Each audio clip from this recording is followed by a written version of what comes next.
सबसे पहले एक तालिबा फायदा खान जो रफ़ी मेमोरियल पब्लिक स्कूल माहौल से तशरीफ लाई हैं और उनका अलीगढ़ मुस्लिम यूनिवर्सिटी में 11th क्लास में उन्होंने क्वालिफाई किया है, कामयाबी हासिल की है। इसके लिए उन्हें मुबारकबाद।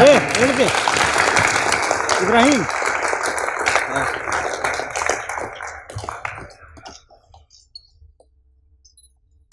दूसरा नाम फलक नाज का है, जिन्होंने 10th क्लास में अपने स्कूल में टॉप किया है।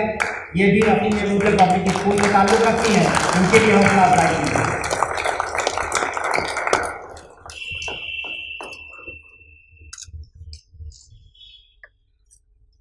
तीसरा नाम शालिनी का है, जो क्लास 10th में 2nd टॉपर रही हैं। उनका भी ताल्लुक़ रफ़ी मेमोरियल पब्लिक स्कूल माहौल से है। इन बच्चों की हौसला अफजाई कीजिए। ये बच्चे आगे चल के कौम और मुल्क का नाम रोशन करेंगे। अब इसके बाद मैं इनसे दरख्वास्त करता हूँ कि वो आएँ और अपने ख्यालात का इज़हार फरमाएँ।